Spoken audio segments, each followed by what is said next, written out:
Looking around the room, I couldn't help but smile. Jerry deserved this happiness. He'd had a rough couple of years. I was surprised to be here at all. I called him when I got the invitation. Are you sure about this? He even laughed. Yeah, I'm sure. After all, if it wasn't for you, I never would have found Anna. I owe you a debt of gratitude. If you were any other man, I might be dead or in jail by now. You helped me when the most natural thing in the world would have been to turn away. So I went to his wedding. Even sat at the head table, even though I had no part in the ceremony. His new wife hugged me when we met and whispered in my ear. He told me about your story, but I'd like to hear it from you. I've never heard anything like it. I smiled as I watched them. He was 42, she was 46, but they acted like teenagers to each other. I wished them the best. I was dancing with the bride when I saw her. I just stopped moving. Anna looked up in confusion and followed my gaze.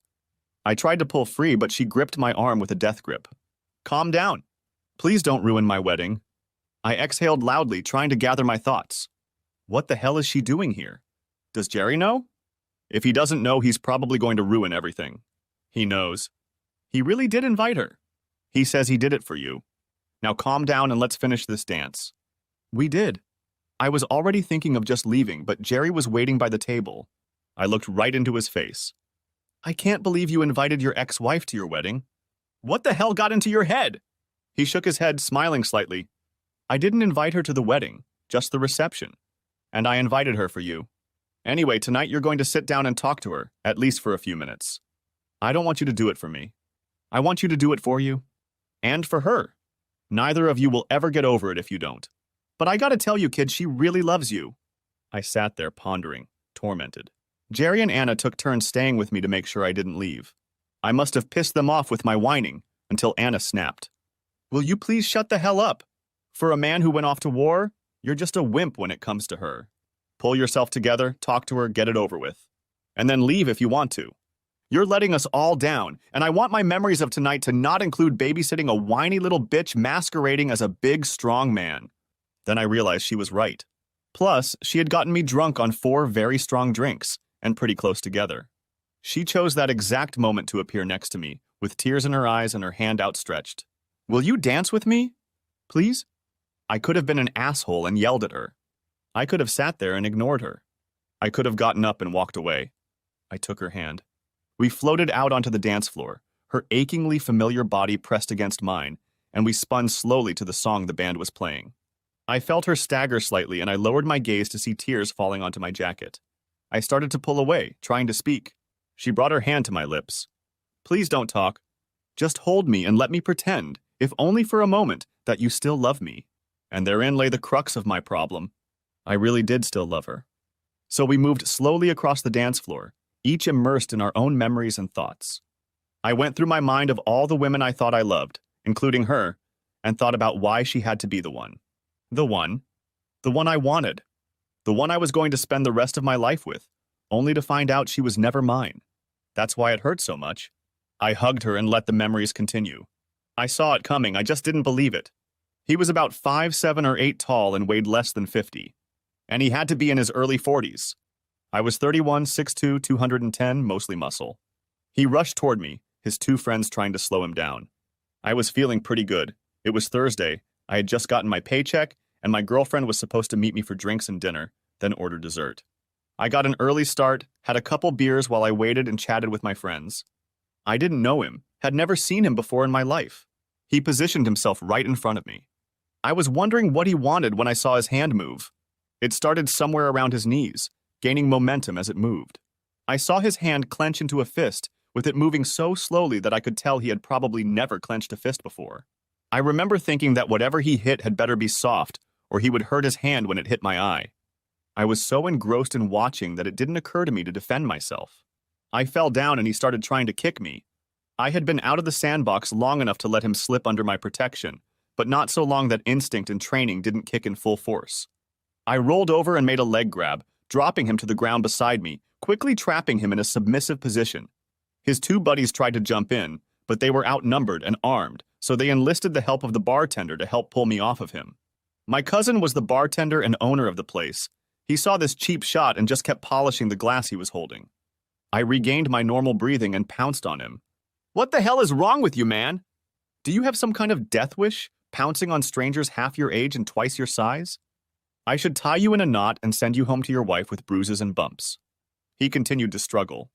"Let me go, you low-life bastard. You need a lesson in how to entertain married women." I stared at him, wondering if he was high or just delusional. Shoving him off, I jumped to my feet. "Mister, I'm not trespassing on private property. But if you come back to me, I guarantee you pain. Do you understand me?" Apparently, he didn't understand because he got up with a yell and a swing.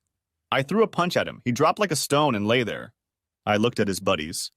"Get him out of here, and I think I can say on behalf of the management that he needs to drink somewhere else. And tell him that jumping on younger, stronger, and meaner strangers is a sure way to not live to a ripe old age." They wanted to object, but the bartender interrupted them. Eventually, they brought it out, and we laughed for a few minutes until my date showed up. She saw my bruise starting to appear and went into mother mode. "What's wrong, dear?" I joked. "Some guy came over and accused me of sleeping with his wife. He hit me before I could react. Sad, really. He was in his early 40s, short in stature, and had no idea how to fight. But he had nerve. If some guy's flirting with his wife, he'd better be on his guard." As I recounted the episode, her face grew paler and paler. I noticed this and tried to reassure her. "Relax, honey. There's nothing wrong with me. But if you feel like kissing him to make things better, I won't mind." She immediately covered my face with light kisses and then pulled away with a smile. "There you go. Mom made everything better? No mean old man can hit my sweetheart. He had to be a pretty big man to attack you. Didn't he notice all those fine muscles?" She cooed, rubbing my bicep. I found out later that she just wanted me to describe him again. He was actually older than me, short in stature, with a small tummy. He didn't have any skills, but he had a lot of chutzpah. If his wife is cheating on him, it could be really bad if he finds this guy. Melody fell silent again, then excused herself to the restroom, saying she wasn't feeling well. My cousin Bob, the bartender, heard most of the conversation. There's always the quiet ones, you know. He was probably living his version of the American dream, happy as a clam, and then he finds out his wife is a whore. Those are the ones to watch out for, the ones who can kill you in a fit of rage. I've seen it to one degree or another 100 times or more. I hope you've harassed him enough for him to leave you alone. I nodded, agreeing completely. I hope he finds the bastard and kicks his ass. I've seen a few people go down while in the service after receiving letters from Dear John. Still, he'd better get his facts straight and be careful. He's not much for fighting. Melody reappeared, looking sad. Sorry, honey, the hospital called. There was a big accident on the highway and they're short-staffed. They've been begging, so I'm going to have to go there. I'll call tomorrow if I'm not too tired. Love you. She kissed me on the cheek and walked out. This had happened before, as she was a trauma nurse at the local hospital.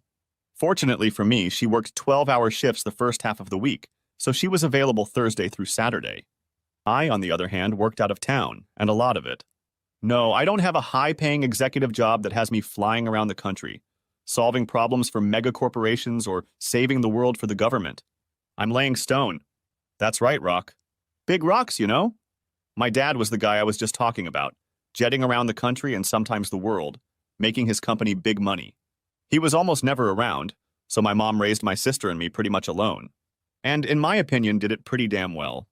When I was 12, my dad decided he didn't need a middle-aged, middle-class housewife on his hands and traded her in for a newer model. She was heartbroken, but my grandfather, who never liked him, was furious. My father tried to rush the divorce through, depriving him of his medical funds. Dad intervened, spent some of his own money, found her the second-best divorce attorney in the state only because the first one was too busy, and burned him to the ground. Dad fought until Dad threatened to sue his company for violating the morals clause. His new woman was his assistant at one time. When he saw his meteoric career threatened, he curled up like a cheap tent, and Mom walked out, fragrant as a rose, albeit heartbroken. Dad moved to the other coast, and we hardly saw him again until he came to my high school graduation and offered me admission to one of the best colleges on the West Coast if I agreed to move. I politely declined until he insisted, at which point I cursed loudly and physically kicked him out of our house. I never saw him again from then on. My mom remarried to a decent man who loved her very much.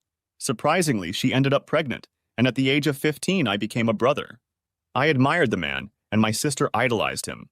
He offered to help pay for college, but didn't insist when I decided not to continue my education. Instead, I became part of the Big Green Machine and spent 4 years in the service, a year each in both sandboxes. By the time I got out, I had a better understanding of how the world worked and was in school on military money while working for my grandfather. You guessed it, he was a master stonemason, and all he did all his life. Even at 62, he had a body that 30-year-old gym rats would kill for. My dad couldn't leave fast enough, but I was old enough to pick up a rock. Dad would stack a bunch in the backyard of his house and reward me depending on how fast I could pick them up. Sometimes I collected them in ways he never intended, but by the time I was 13, they always held up. At 14, I became his apprentice, working summers and after school if he worked close to home. There was no shortage of stones in Afghanistan, especially in the unit I served in, and I relaxed by building walls, especially around our positions. When the wall I built saved several lives, including that of our captain, the guys soon became avid helpers. We always had the best fortified positions around. The Afghans were excellent masons, and I learned their techniques, sometimes working alongside them to build schools and hospitals. I learned everything I could from them. Dad took me into the business as soon as I got out. Soon I was doing the work for him, usually just me and an assistant or two. The big jobs were usually handled by him. One of the worst days of my life came when he passed away, victimized by a texting kid. He was crossing the road and hit Pope head-on. They estimated he was traveling at 65 when they collided. Pope was in his 66-year-old Ford pickup truck, no airbags, no head restraints. His neck was broken and doctors say he probably died instantly. No matter how he died, he was gone at the age of 66. He was going to retire as soon as he finished his current job. He and his grandmother had bought an RV intending to travel the country. Due to his impending retirement, he gradually transferred the company into my name so I wouldn't have to deal with a lot of paperwork. I was 27. Stonemasonry is a fascinating occupation. A master mason can make a lot of money depending on the type of work. My company specialized in building and rebuilding drywalls, walls built without mortar, depending on the size and the way the stones are laid to keep their shape. This skill is not easy to learn, and we were the best in the region. My grandfather, before he died, made a deal with the state university system to repair the walls on the 5 oldest campuses. Some of them were over 300 years old and had fallen into disrepair or collapsed completely. I had a crew of 2 master masons and 3 or 4 journeymen at each site. We paid the journeymen from $15 to $20 an hour, depending on their skill level. As they progressed, their wages increased. Of course, it took years to become a master, but as I said, the pay was excellent. The question arose as to whether I could keep my contract, but I convinced them to believe in me.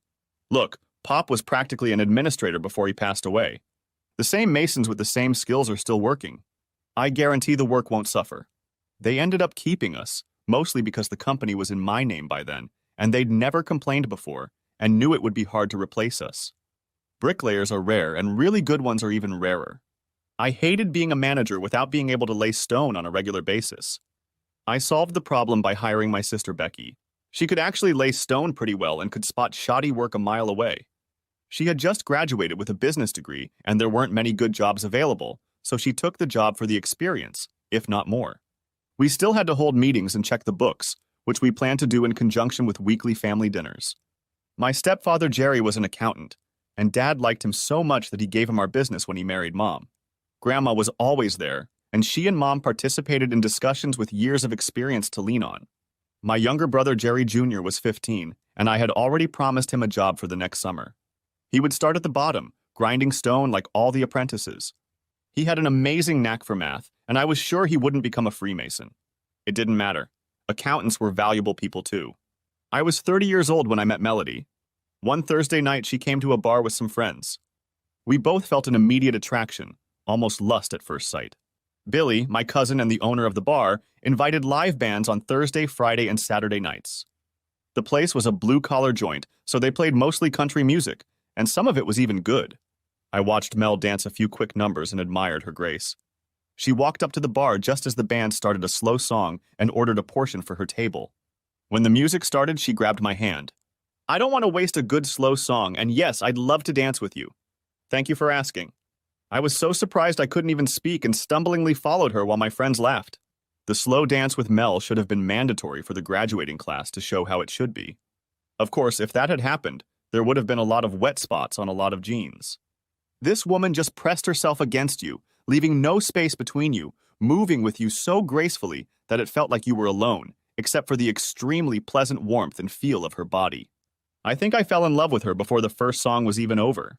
She was tall, about 5'9", and when she put on her 5-inch heels, she could look me in the eye. When the dance was over, she wouldn't let go of my hand and pulled me to her table. I met her friends, but I still can't tell you their names. The band stopped 45 minutes before closing time, and we were able to talk without yelling. Her friends were tired of waiting and were urging her to go home. "Damn it, Mel, kiss the guy. You know you want to. Get his number and let's go," one of her friends said, and she did. "You never forget the first kiss of someone you like. Will you be here tomorrow?" she asked, pulling away. I just nodded. "Meet me out front at 7:30. Take me somewhere nice for dinner. Bye." And she was gone, leaving traces of her perfume on my body and the taste of her lips on mine. I got up and wandered back to the bar where hell was waiting for me from the guys. "Not a bad game, Bandit," Billy laughed. "If she held out a hoop, I think you'd jump through it." I got that nickname because my real name was Jesse James. My father chose it, saying he admired his Robin Hood image. One day I found information about him. Many historians recognize him as the first sociopathic criminal in American history. I didn't care why. I didn't care how. I cared that she chose me. But I was incredibly wary. You see, I didn't have the best track record with women. I'd had 2 serious affairs after high school. The first ended when she explicitly told me she wasn't going to wait for me while I was in the service. "I'm 19. You may not come back. I don't want such an uncertain future. I really care about you, and if I'm still single when you come back, maybe we can start over." Well, I hated it, but I understood. We met again when I got home, but we had both changed and the magic was gone. We realized this pretty early on and parted as friends. The second one I met in college. She was the star of the volleyball team. Tall, muscular, attractive, and the most arrogant woman I had ever met. Someone once told her she was special, and she believed it for the rest of her life. The volleyball team won the national championship several times at a school where the basketball and football programs sucked. This made her the queen bee, and both staff and students obediently followed her every whim. Everyone in town knew who Cindy Tolliver was. I wasn't a troll either. 6'1", thanks to military training and work, I was as hard as the rocks I lay on and even had impressive abs. Not that I ever took my shirt off except on the job. Sandy brown hair with hints of red due to being outdoors so much, and blue eyes that were so pale they almost seemed gray. I also had a perpetual tan due to being outdoors so much. The beauty of drywall construction is that it can be done even in cold weather because you don't have to worry about the mortar setting properly. So we worked all year round unless the ground was so deeply frozen that we couldn't lay the stone properly. I did most of my classes in the winter. Cindy was so used to getting her way that it shocked her when someone turned her down. It just so happened that I was the one who said no that day. We were at a popular bar and grill off campus. The food was delicious, the prices were reasonable, and the place was very crowded during happy hour. I sat at a large table by myself. Everyone else was busy with the crowd. They had really good food, and I was halfway through a great cheeseburger when she and her entourage walked in. 2 more women and 4 guys. Looking around, she soon discovered that the only available table belonged to me. She approached me. "My friends and I need a table and you only have 1 free. Would you mind giving it up so we can sit down?" She smiled falsely, assuming I'd be happy to disappear for her pleasure. "Yes," I said with a smile, continuing to eat. She assumed that yes meant I would leave, but yes meant I was okay with it, so I continued eating. After a minute or 2, she snorted. "Are you going to leave or what?" "We're waiting. When I'm done or a smaller table becomes available, I'll gladly give it up. Or, since I have so much room, you can all join me." "You can go stand at the bar," one of the guys said loudly, pouting slightly. I smirked. "Boy, don't you know that standing while you eat will make your legs even bigger? I'm already having a hard enough time finding a decent 14-year-old girl. No need to push it." "Maybe I should make you go," he growled. He looked to be about 5'10" and in pretty good shape, but his posture and attitude said he didn't know how to do anything. I looked at him for a minute, then took a big sip of tea, ate a few fries, and sighed. "Okay, I see 3 possible outcomes. 1, you kick my ass, and people think you're a jerk since you started a fight with someone minding their own business. 2, I'll beat the dog shit out of you in front of your friends, and everyone will think you deserve it for being a first-class asshole. Or 3, you can leave me alone while I finish the last 2 bites and I'll go. Why don't you let your friends sit out while you go order drinks? I'll be gone by then." He pouted. Cindy watched this exchange with amazement. She held up her hand. "Stop it, Brian. I think this could end badly for you if you don't. Do as he said, order us drinks. We'll be right here if this gentleman wants to share." By then I was done. I stood up, pushing back the chair for the girl closest to me. "Please take a table. I'm already done anyway. Have a nice evening. I reached for the column next to the table and pulled out my cane. My leg was in a cast, the result of one overeager student trying to show off in front of me. He ended up dropping a 65-pound rock on my foot, breaking 2 bones. That's why I needed a table.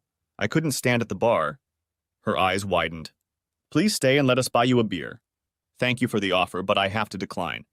I can't drink right now because it might interfere with my medication. Brian came back, saw the cast, and smirked. I realized he thought it would be easy with me. Sure enough, he followed me to the car. You think the cast will save you? It will only make it easier. I'm going to. I'd heard enough, so I turned, wrinkling my nose at the sudden movement, and drove the point of my cane right into the soft tissue above his groin.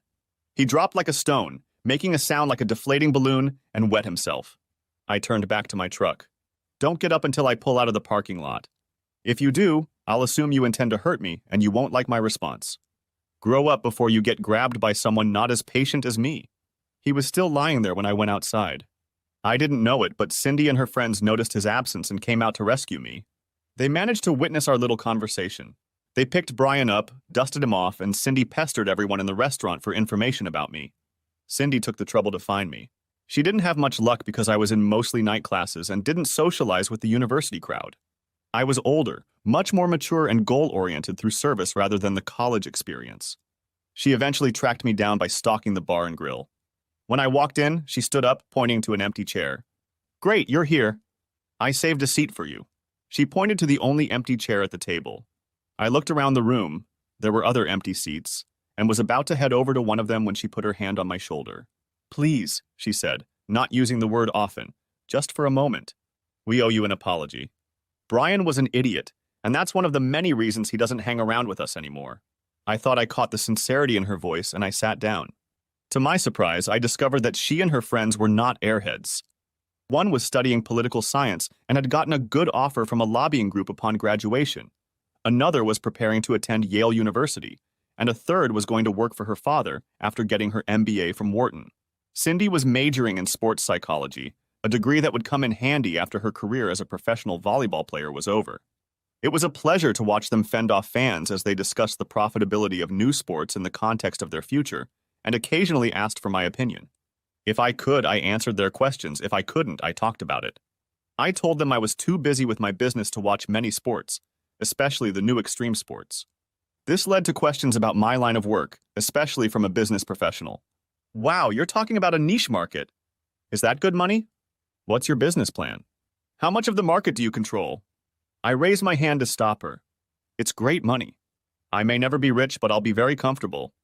My advertising is passed on by word of mouth, and my kind of work isn't affordable for everyone. I work with multi-million-dollar properties most of the time. Right now, I have 2 big projects for real estate developers, plus a restoration contract for the state college system. With the crews I have now, I've been working for almost 2 years. And I'm flying out tomorrow to talk to college systems in 2 states to do the same thing for them that I'm doing here. With the crews I have now, that will add another 2 or 3 years of work. I'll probably interview and hire some local masons to get the project started on time. Even when the economy went south, since I usually work for the rich, I still had a steady job. Everyone sat back surprised. Becca, majoring in business, spoke first. I'm just writing a paper on the viability of niche businesses.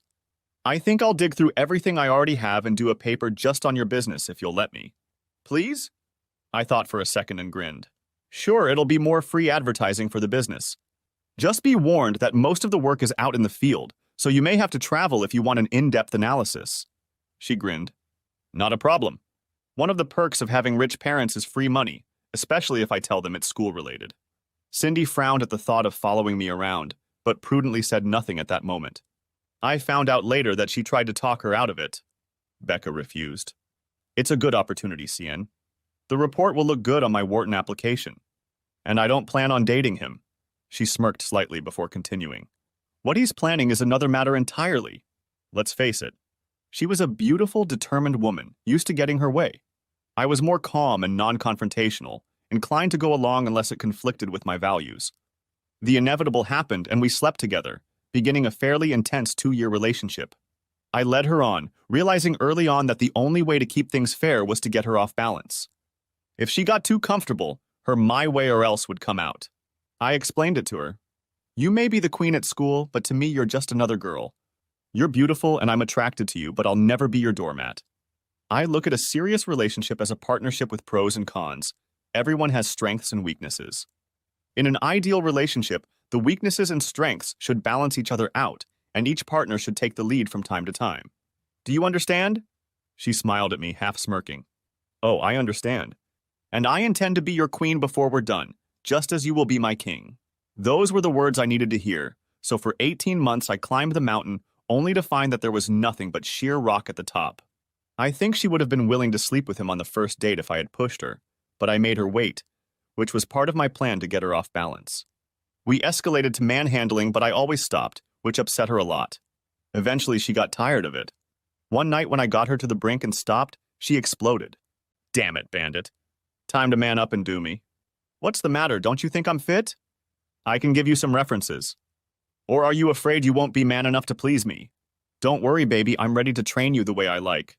I think she realized she was overreacting, judging by the look on her face. She started to try to apologize, but I interrupted her. Don't worry about it, Sin. I've already had several of your acquaintances describe to me in great detail how skilled you are.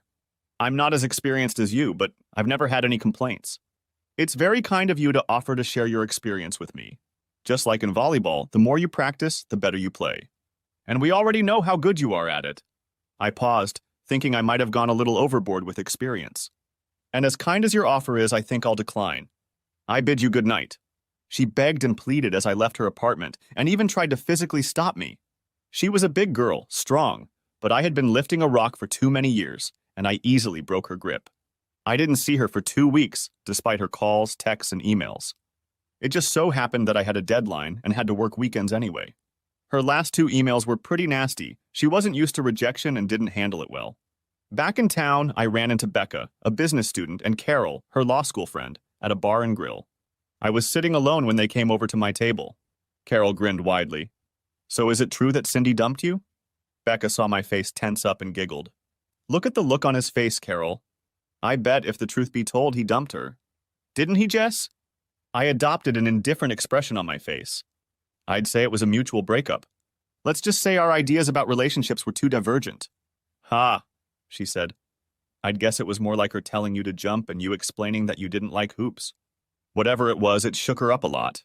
She's been a screaming bitch ever since you disappeared. Coach threatened to bench her if she didn't pull her head out of her ass. Oh well, speak of the devil. Just then, Cindy walked in with a basketball in her arms. She looked at us sitting together and snapped. Leaving the basketball player in the dust, she stormed over to us. He walked behind her, trying to take her hand. For the second time, she growled at him. Let go of me. What part of we're just friends don't you understand? The look on his face told me that wasn't exactly what she meant. What the hell, Sin? Why are you so hung up on that redneck? He was already stupid enough to dump your ass one day. He's a loser. I bet he'll never be able to support you in the style you deserve like I do. Becca nearly fell off her chair with laughter. What was it Bugs Bunny used to say? Oh yeah, what an asshole. You're not even out of high school yet, and your chances of getting into the pros are slim at best. Depending on your specialty, it could be years before you make decent money. Jesse now owns his own successful business and has for many years. He makes well over 6 figures, and that number is growing every year. Not bad for a redneck, eh, Dustin? He was about to object angrily when Carol interjected into the conversation. Dustin, whatever you're thinking, stop. Look at him. He didn't gain those muscles at the gym. Besides, he's been in combat twice, so he knows how to wound and kill people. He probably wouldn't have any trouble taking you apart and putting you back together a foot shorter. Maybe you want to sit at the bar while he and CIN talk? Come on, Becca and I will keep you company. They walked him out, complaining. Sin sat down and just stared at me for about 3 minutes before he spoke. The worst thing about people spoiling you is that it works. I know I'm arrogant and a total control freak. I know I can't stand being told no. But Jess, I'm a good person. I'm in college, hell, you know I can learn. Why don't we start over? I sat there pondering. She was the kind of person who didn't know how to appreciate silence, so she started again. I regret that night. I was brainwashed into thinking I was a great gift and should be appreciated. I know I'm just a girl. A beautiful girl, but there are plenty of prettier, better built, smarter, and more understanding girls around. Becca and Carol, for example. They've made no secret that if we really went through with it, they're interested.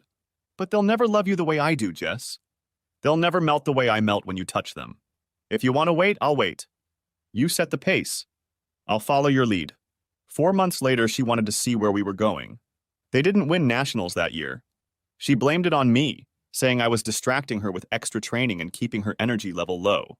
She was due to graduate and had a very attractive offer to join a seasoned pro in beach volleyball. The pay was pretty good, but as she explained, the money was more in advertising, personal appearances, and television. She wanted to work for 3 years to save enough money to continue her studies to a PhD. After several long conversations, we decided the smartest thing to do was to get married. She swooned when I popped the question and gave her a ring. We decided to hold off on getting married until after her first year of employment. I hoped she would be fed up by then and leave to focus on her studies. I could afford to pay for her. She was from a single-parent family and her father couldn't afford to help her. We spent a glorious month together. She traveled with me from job to job, getting to know the cities we visited while I worked, and then focused on keeping me exhausted and weak every night. For the first time in my life, I struggled to lift large rocks. My crew would chuckle and tell me that if I didn't exercise after work, I would regain my strength. That's why I pay you assholes to lift weights. There's no way I'm giving up my exercise program. Now get those rocks over here. When she left, I felt really screwed up. She clung to me and cried like a baby. I had to almost pull her away from me so she could get on the plane. It was really hard because I didn't want her to leave. If you don't like it, honey, come home. You know I have money for your tuition, so you don't have to worry. She sighed and hugged me tighter. All my life, people have taken care of me. My father, then school. Now you. For once, I need to prove that I can take care of myself on my own. Besides, I signed a contract. I must perform this season. I didn't like it, but I understood. The first year was hard for both of us. She performed very well. She and her partner took the top spot in the standings. As they won more and more, their money grew. I watched it on TV and I didn't like the thong they wore at all. It's spelled out in the contract, honey. The manufacturer offered us an ad campaign because of our popularity. It's a good number, honey. You don't mind, do you? How could I not support her? It was taking up our time, but we were getting by. It got to the point where we were only together once a month for 3 days. I was counting the days until the end of the season. She came home and we tried to catch up. Mom hinted at grandchildren. It seemed my sister and I had something in common. We both liked girls. That explained why she hung out with us so often. She wanted to hook up with any of Cindy's friends. She had a couple teammates. Beck managed to hook up with one once, but they broke up because neither of them wanted to get into a relationship. Eventually, she found a nice, quiet girl and they got married. In addition to nagging me, after my mom came to terms with Becky's choice, she started hinting to her that they should either adopt a child or do artificial insemination. They were considering it. After 4 glorious weeks, she became sullen.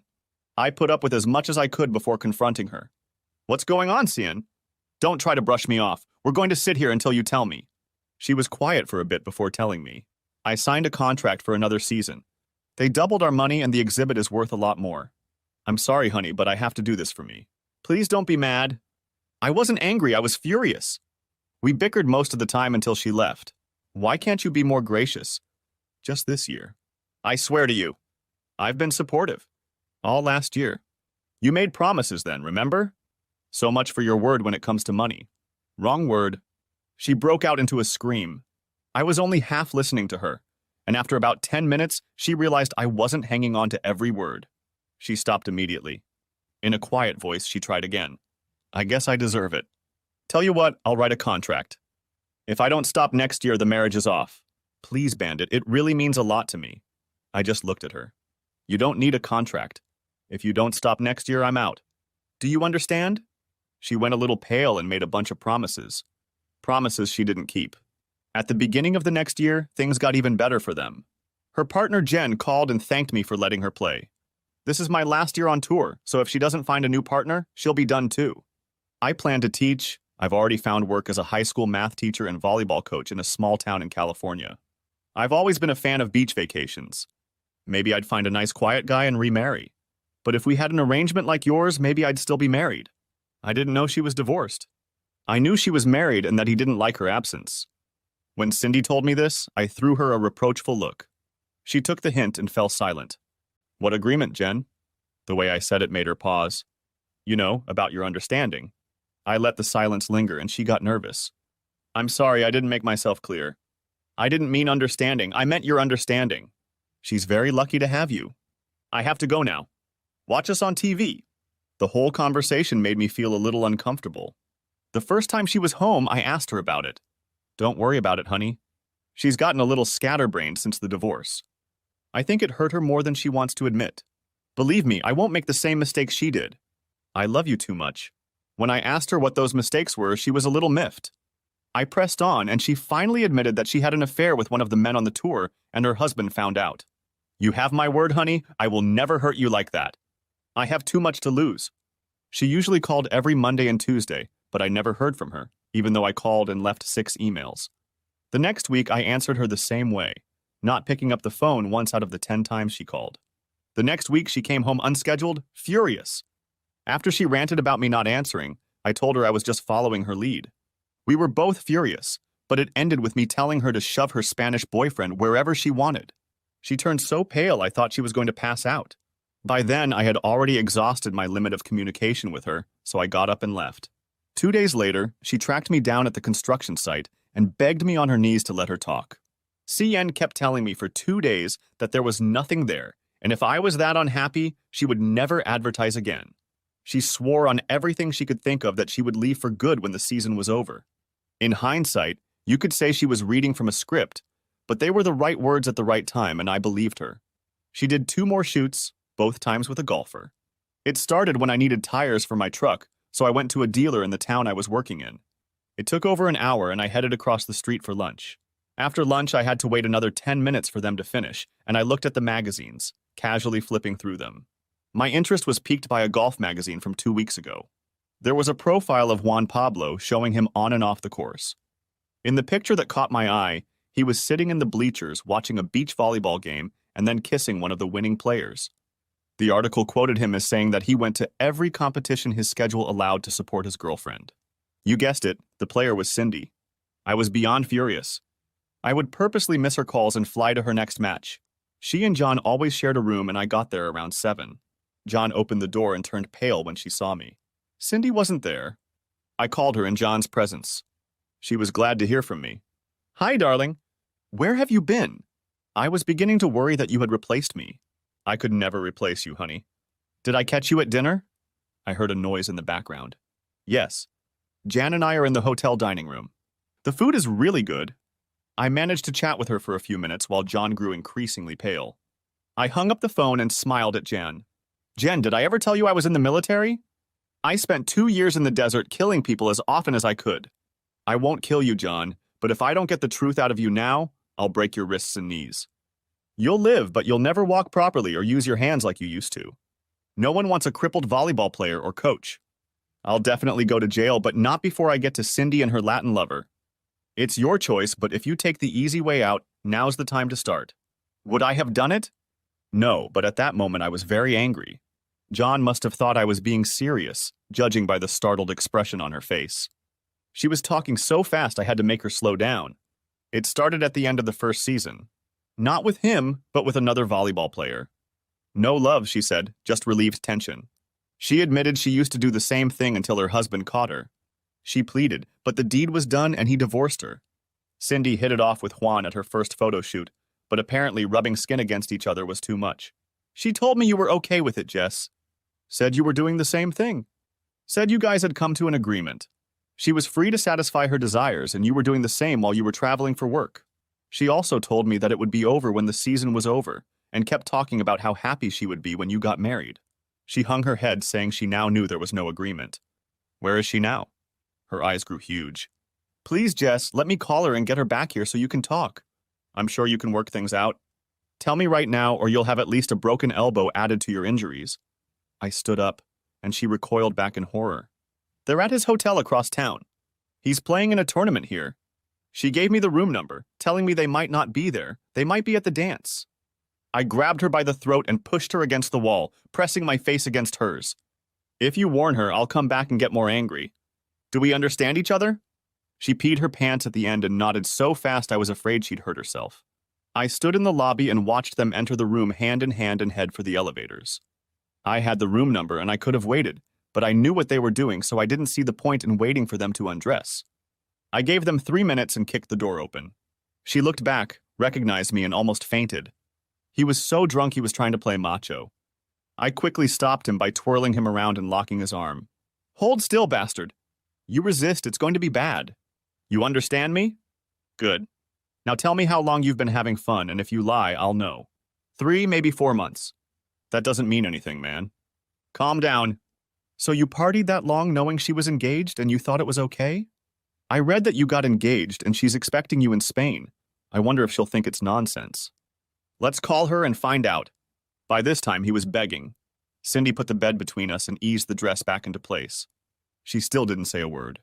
I realized I was running out of time. There were people in the hallway and I was not known for being calm. I let go of her and he stood up. I hit him. Try swinging that club now, you bastard. He collapsed to the floor and I looked at Cindy. Keep the ring. It doesn't matter to me anymore. Come back when you get up the courage and I'll pack your things. Don't try to talk. We have nothing to say to each other, no more. I walked out the door, took the elevator downstairs and called for the manager. I apologized, said I was always clumsy and fell through the door of room 418, explained that my girlfriend and I were going to visit and he was standing outside the door and could get hurt. I gave him my credit card number, saying I'd be happy to pay for the repairs and any medical bills. He wanted me to stay, but I told him I really needed to catch a plane and he could call if he needed me. He could just ask for my number from a friend. I found out the next day when I watched a small portion of the tournament he was playing in. The announcers made a big deal out of it, saying he might make it through the rest of the season, explaining that it was just an accident among friends. The rumor mill in both sports kicked into gear immediately, and he used his injury as an excuse to fly home. The following season, announcers discussed his new single status.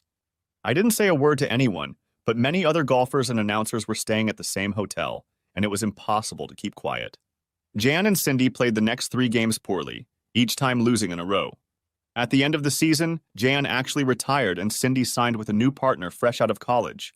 She played 4 more seasons before quitting and getting her PhD. For about 3 months, she tried to get me to talk to her, telling my mom that she was flying in and we would talk even if she had to force me. My mom laughed and told her off. But she never flew over. That was it. Not very original. The same thing probably happened 100,000 times every day all over the world. But it was my world that was shattered. For 2 years, I had a deep distrust when dealing with a woman. Then I met Melody, and light came back into my life. As I mentioned, she worked as a trauma nurse at a local hospital. 12-hour shifts on Monday, Tuesday, and Wednesday, and on-call every other week. I thought it was fate because all she did was work, and I was usually out of town for at least 4 days, so our free time usually overlapped. We got off to a slow start, a few dinners out, dancing at better clubs than the bar we met at. We watched a few girl movies, went to a museum, a baseball game. She was up for anything. But then again, it was only a matter of time before she looked into those big, beautiful eyes, and I would fall all over myself trying to please her. We never saw each other on the days she worked, although she always called me when she had a break. She lived with 2 other nurses, and they said they agreed never to bring their boyfriends home. One of us is always working and the other is usually sleeping, so we keep you out so you don't get distracted. Plus, last year, before we made the rules, one stole a boyfriend while the other was sleeping. I had to replace them both. So no boyfriends, baby. Rules are rules. We were together almost from the time I got home from work until she needed to go home to get ready for work. I got tired of renting motel rooms, so I advertised. I had a lot of contacts in my business, so when I asked people to look out for a house with at least 3 bedrooms and a large lot, I got a good dose of ridicule. Finally, someone got you, didn't they? Good for you. It was a pretty common theme. I would just smile and show them the picture. Then the comments would boil down to the phrase, lucky bastard.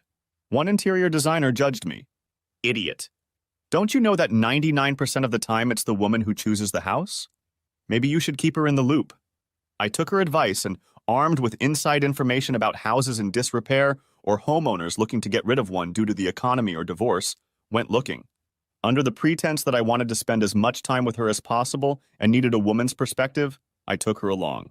She wasn't impressed with the first 5 houses, but on the second weekend, we walked into a 4-bedroom house on 3 acres on the outskirts of town. She walked around the house, touched the appliances. She really liked the large kitchen.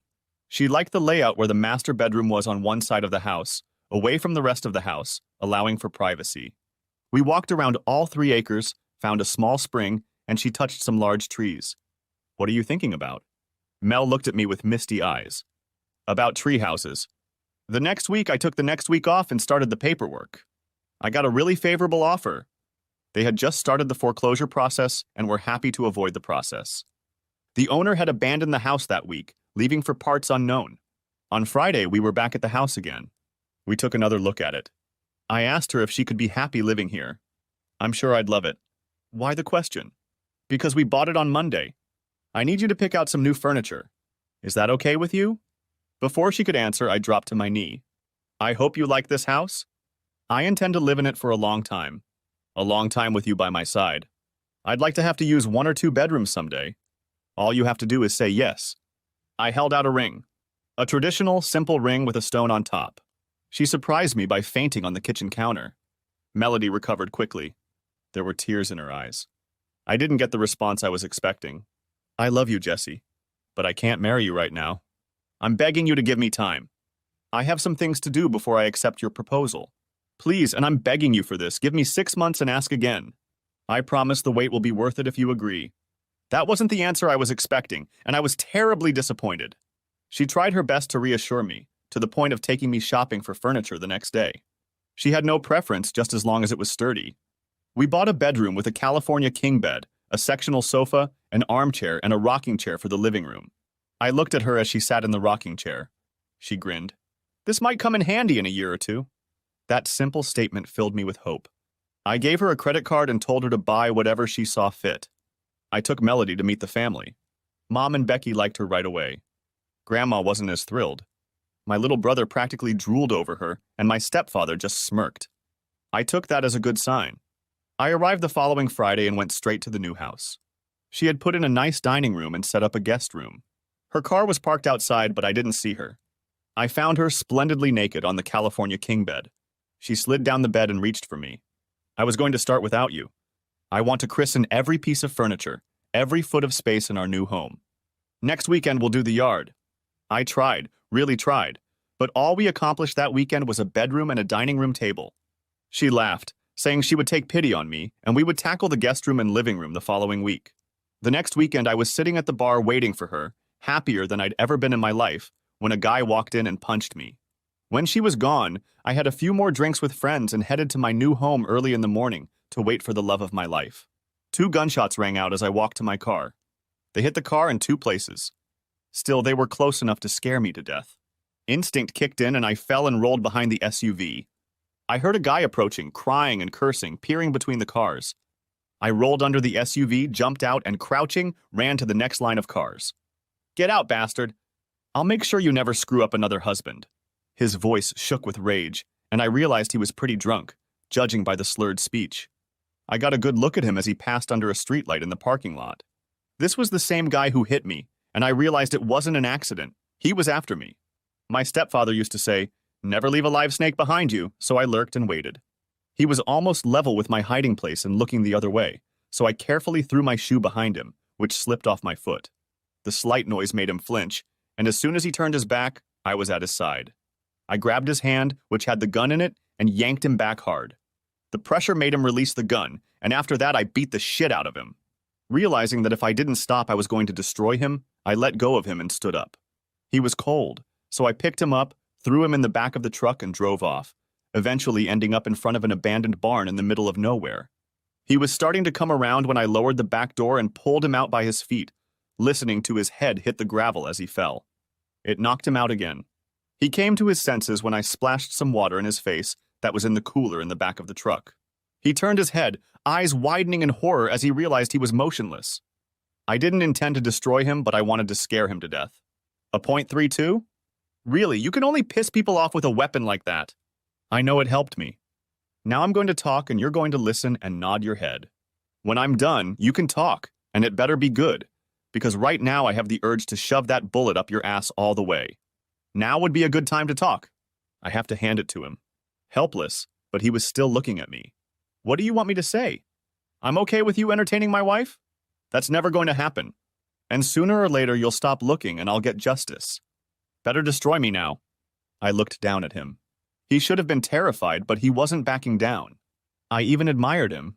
I grabbed him, put him in the back seat and held him by the front of his shirt, slapping him methodically. I'm not entertaining anyone's wife. What can I do to get you to leave me alone? The humor in this situation disappeared very quickly. Back pocket, he sighed. Take out my wallet. Tell me that's not Melody in the picture? If it isn't, I'll apologize, and you can do whatever you want to me. I can't describe how I felt when he said her name. Denial raged in my head as I pulled out my wallet, already knowing what I'd find there. It was her, younger, slightly thinner, smiling for the camera as she posed in her wedding dress with her husband. Sighing, I took a seat next to him. He looked pleased. Is that her, you bastard? Never mind, I can see in your face that it's her. You really didn't know, did you? How does it feel? I hope it sucks as much for you as it does for me. We talked, and after 15 minutes I let him go, pulled out the bottle of straight rye whiskey I'd bought earlier for the bar in my new house, and we proceeded to get drunk. I woke up as the sun hit my face, and as I pulled myself up, I saw that he was holding a .32 caliber pistol and looking at me. Fear coursed through me as he grinned. He put the gun in the toolbox. You're right. It's not a very good weapon. But I wouldn't want to be shot with one of those. And we talked again in the back of the truck. I apologized again and was surprised when he brushed me off. I always knew this would happen. Sooner or later, the age difference and the fact that we like the same things had to play a part. And then there's the fact that I'm away every weekend. She had plenty of time to play. Well, that explained her free time. He worked as a trucker, specializing in dangerous goods best hauled on weekends and at night to avoid traffic jams. It paid well, but he wasn't home Thursday through Sunday night. What are you going to do? He looked at me in surprise. Divorce her, of course. She's yours now if you still want her. I drunkenly admitted my marriage proposal to him. I shrugged. How could I ever trust her? This is the second time something like this has happened to me. No, it's over between us. It hurts, but I know from experience that it can be gotten over. I drove him back to his car, reminding him to get his gun when he got out. Keep it. I don't think I needed to remind me that it could have gotten me killed. When he got in the car, I asked him again what he was going to do. You're in luck. You can just walk away. And I'm going to have to get a divorce. I'll try to keep it simple. No guilt. You go your own way and leave me alone. No kids, so there shouldn't be a problem. If that happens, contact her. Tell her you're going to charge her with adultery and I'll act as a witness. It might make the case easier. He looked up in surprise and slowly held out his hand. I leaned out the truck window and shook it. Sorry, man, he said, started the truck and drove off. I watched his taillights disappear. Me too, I said to the empty space, then drove in the opposite direction. I walked up to my grandmother's house, got in the van, and drove off. I wasn't hiding from anyone, but I knew I needed to wait a little while before I talked to her. Hitting a woman was out of character for me, but I didn't mind the verbal reprisal. I pulled to a stop and sent her an email. Melody, I'm not running away, but you really, really don't want to be around me right now. Don't look for me. I'm out of town and won't be until next weekend. I'm going to spend that time thinking about our relationship. You remember them, don't you? The one that was based on lies? Call me next weekend, and if I can contain my anger, I'll try to listen to everything you have to say. But don't expect me to believe much. She immediately sent me a short reply. Thank you for at least agreeing to let me talk. There's a lot you didn't know about me, and there's a lot I'd like to tell you. Unless you say otherwise, I'll be at your house next Saturday at 4 o'clock. And Jess, believe it or not, I love you. I thought and pondered all week. My guys had some understanding of what was going on, so they forgave me for acting like an egregious asshole the first few days. As Saturday approached, my sense of dread grew. At least she wasn't dressing up and trying to lure me into bed. I didn't let her walk into the kitchen, forcing her to sit across from me at the kitchen table she'd spent 2 weeks trying to pick out to be perfect. She started to speak, but I held up my hand. Ground rules. Don't tell me how much you love me. Don't waste our time with a bunch of apologies. Just explain to me. Why did you go to bars and date guys while you were married? Do you really think I can go on living my life wondering where you are while I'm working? You could get out of bed with someone else and, after showering and freshening up, meet me at home, dragging me into bed for a shot of sloppy seconds. Would you be able to live like that if it was something you were interested in? Tears came to her eyes and she sobbed quietly for several minutes before she pulled herself together. The look on her face was complete. I've already lost you, haven't I? I didn't answer her. Then she squared her shoulders, looked me in the eye, and began. I guess it doesn't matter anymore, but I'll tell you anyway. I grew up in poverty, and the expression trailer park trash fits my childhood just right. My mom left before I was old enough to remember myself, so I was raised by my dad and 2 older sisters. I was a baby born when both of my parents were in their 30s. My sisters were in their teens when I came into the world. Dad was a complete alcoholic and never once in his entire life told me he loved me.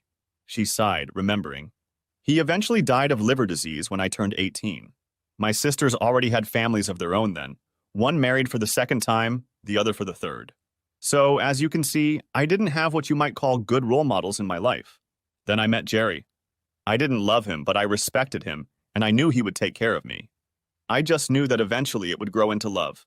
We were doing well until he got that job. I was bored and lonely. He talked me into going into the nursing program at the community college, just to have something to focus on.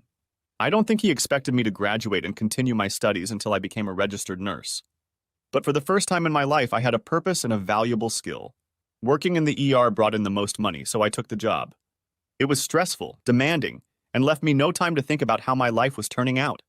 Jerry was making good money, and I was putting most of my paycheck in the bank, intending to make a down payment on a house out of it. Everything was fine until they changed my work schedule. Now that he was home, I was gone. I had friends who were urging me to stop staying home and go out with them for a drink or maybe a dance. I still wore my rings and no one touched me, but it got rid of the boredom. I know it doesn't matter now, but before I met you, I was planning on leaving Jerry. And then I fell in love and fell in love and fell in love and had to have you. The first time you kissed me, I realized it was over between me and Jerry. I still respected him, but I was never going to love him. So I hired a lawyer and started the paperwork. I took my time even though I wanted to get to know you better. There was no desire on my part to start a relationship with someone until I was sure. I don't expect you to believe me, but I've never slept with anyone before you. You're only the second man I've ever been with, and that's the truth. She pulled out some papers. Look at the date. They should have been filed months ago. I just didn't know how to tell him, and the guilt was eating me alive. That's why I wanted to wait, honey. I may not be the best person since I slept with you and loved you while I was still married, but there's no way I would have taken your ring until I was a free woman. And I was going to tell you, and very soon. But I was going to wait until I moved out, and frankly, I was going to lie a little about the timing. She talked herself out of waiting. You know, I believe most of what you're telling me, Mel, but there are still some sore spots. For one thing, when you realized your feelings, you should have broken up right away. Instead, in my opinion, you stayed with Jerry as a backup plan in case I wasn't what you needed. And you still slept with him even when you were sleeping with me. How do you explain that to yourself? Or me? But the most important thing to me is that even if we end up together, I still have to travel for work. What happens when you get lonely? Will you go out with your friends and maybe find yourself in the same situation again? Will I be like Jerry, hiding in parking lots to kill your new lover? As I spoke, her tears grew larger. I let the air out of my lungs, trying to focus. It all comes down to trust, Mel. If I marry, it will only be to a woman I trust with my heart and soul, who will always, always have our best interests at heart. And that's not who you are right now. Frankly, I doubt you ever will be. But I'm offering you a deal. Get your divorce. Let some time pass, and then call me if you're still interested. Maybe we can start over. We'll see. That was it. The final act? It took her 10 minutes to get herself under control again. She wanted a kiss, but I refused. I put my arms around her, and she pressed in so tightly I thought I'd have bruises later. She pulled away, snorting. I understand, Jess, I really do. And even though you don't care about my promises right now, I'll give you one. No matter if we get back together, you will never, ever find a woman who will love you more than I do. And one day, maybe many years from now, even if we aren't together, I'll find a way to prove it to you. She turned and walked away without another word. We only spoke twice after that. I was too angry and she was too whiny to have a reasonable conversation, but she was determined to try. Eventually, she gave up direct communication and started emailing me once a week or so. She tried to keep upbeat and talkative, but for at least 3 months, all the emails ended with her pleading for me to give her another chance. I answered her occasionally if she broached some nervous subject. She wrote to me about going to therapy and how it was helping her a lot. She even got Jerry to go with her twice, and her only comment was that it was educational. She started writing less often, maybe twice a month, and finally, after 7 months, she stopped. I still have her last letter, and there's no way I can bring myself to delete it. My dear Jess, I know it annoys you when I use weasel words, but this will be my last contact with you, so I will say what I feel, even if you don't like it. I got my papers today. I'm officially a single woman again. The second best event in my life, I will always consider meeting you as the first, was going to therapy. I found out who I really am. I shouldn't have married Jerry, but I was selfish and looking for a way out of my miserable life. I was too young, too immature, too stubborn to enter into an adult relationship. Oh, I did everything I wanted to do, but my heart was never truly engaged. Even without you, my marriage would have died sooner or later. I think inertia and fear kept me with him. The time I spent with Dr. Chu taught me to put away my crutches and stand on my own 2 feet for the first time in my life. Jerry was shocked when I told him I didn't want any of our joint assets and sent him a check reimbursing him for my education. I owed him a lot and more. We didn't exactly part as friends, but I don't think he hates me that much now. It's kind of funny if you think about it. Remember those lies I told you about living with 2 other nurses and the no boyfriends rule? I'm living exactly that now, sharing a 2-bedroom apartment with 2 other nurses. I'm fine with that, even though I'm independent now, but I don't think I could go home to an empty apartment. In honor of my divorce, I'm going to give you a gift. I'm going to let you go. Dr. Chu helped me realize that if I were you, I'd have a hard time trusting you. So I'm letting you go. I hope you have a good life and find a woman who will love you as much as I did and as much as I still do. Mel. I stared at the screen for a long time, my finger hovering over the delete button. I didn't want to read it again. It was too painful. Instead, I saved it. This was how I wandered aimlessly through life. If it wasn't for work, I probably would have lost it altogether. It was almost 10 months before I went on a date. It was a beautiful woman, the sister of a contractor with whom I had a lot of business. She was witty, articulate, and seemed to enjoy rubbing her whole body against me as we danced. I really enjoyed the evening, but at the end we both realized there was no spark between us. We went out 2 more times before she found someone else and we broke up. During this time I saw Mel twice. Once, sitting at a stoplight, I saw her through the window of a small bistro. She was with a group of women, smiling and chatting. I sat there so long that the guy sitting behind me had to honk his horn to get me to move. Mel turned around at the noise and looked me straight in the eye when I pulled away. The next time was at the club. I was on my second date with Tina, and we had just sat down at a table when I noticed her sitting at the other end of the room with 4 of her friends. She must have felt eyes on her because she looked up and saw me. Time stopped while we looked at each other. It was actually about 30 seconds before she burst into tears and ran out of the club. Her friends ran after her, all but one who stopped at my table. Asshole! Did it feel good for you to rub another woman? What's wrong with you? I was actually quite calm. Hello to you too, Gwen. I don't mean to belittle your point of view, but I'm not rubbing it in anyone's face. It's been almost a year since Mal and I have been together. It's a pretty small town. We were bound to run into each other eventually. Tell her I'm sorry if I upset her, but it's time for her to move on. Good night, Gwen. I turned back to Tina, ignoring her. She stood there frowning for a few minutes and then walked away, muttering asshole under her breath. Tina naturally wanted to know the whole story, so I told her. She looked at me and sighed. You can tell yourself it's over, but I saw the look on your face when you saw her. Even now when we talk, you're watching the door like a hawk, waiting to see if she'll come back. And she still loves you. Why else would an ex make her cry after almost a year apart? You guys need to clear the air. I paid no attention to her comment. We went out one more time until she met someone she was interested in. Jerry started going to my cousin's bar. It gave us both the same opportunity.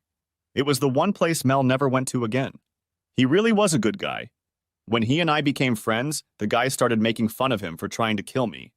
I told them to back off. He had the truth on his side. If he hadn't been so drunk, he would have been much more accurate and I would have been just a memory. One evening, after a few beers, he suddenly asked me a question. Do you miss her? I knew who he was talking about. It was no use trying to mess with his head. Every day? He sighed. Me too, but not every day. Just every now and then, when I see mutual friends or pass by a place we used to like to visit. I've been involved with her for years. You know, the other day I saw one of her nurse friends, one of the few I liked, and we talked for a few minutes. She said they call Melody none because she doesn't want to date. She blamed it on you, not me. Said that you have spoiled her so badly that she can't bear the thought of intimacy with another man. She also told me that she was going to therapy, which I'm sure you already know. One of her assignments was to write a letter of apology to everyone she had offended.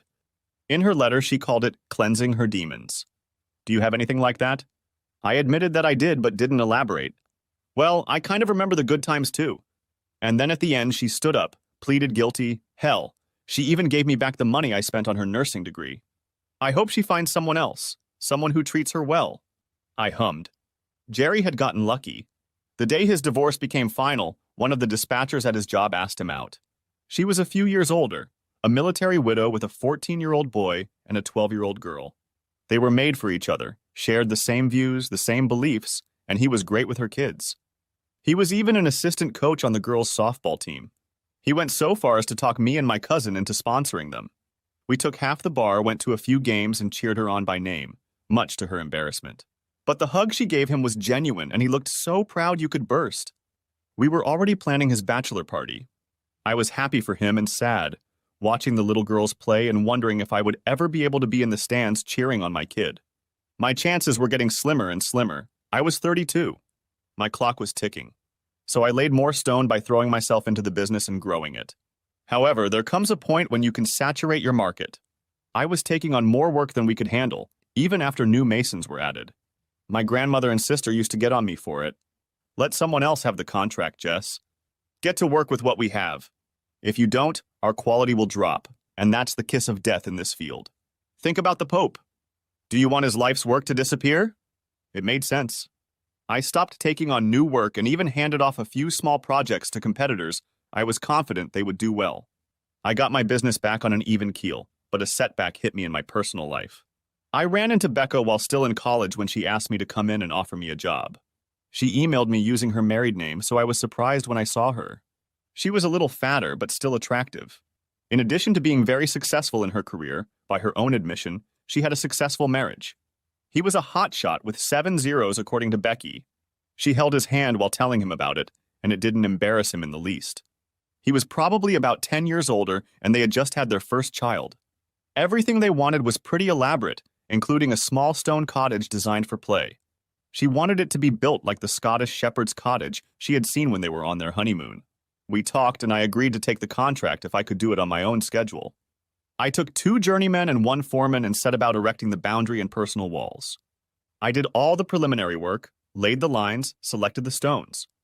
She wanted local field stone, which was difficult as there were no local suppliers. I was lucky. I bought some existing walls on the estate and carefully marked each stone so that I could assemble them later on the new site. There was also a stone chimney on the property, the last remnant of the original house. I walked over and looked at it and saw an example of the finest masonry. Every stone, right down to the flagstone hearth, was perfectly matched in shape. It impressed me so much that I asked Becca to come and inspect it, explaining my idea. She immediately agreed. I built her a stone patio with a fireplace in the center, with half walls tapering upward so the heat would reflect onto the seating area. It was the perfect spot for cool fall evenings. Years later, she sent me a picture of her 3 children and their friends sitting in front of the fireplace roasting marshmallows with snow falling around them. An unexpected bonus came when I took it apart and discovered a stash under the largest hearthstone.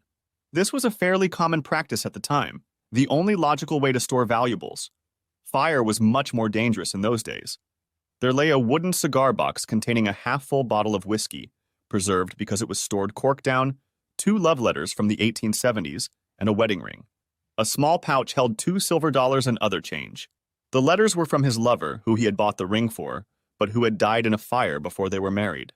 Technically, the ring belonged to me, since I had bought it, but I gave it to the heirs, who fought over it for a while, and then gave it to the local historical society.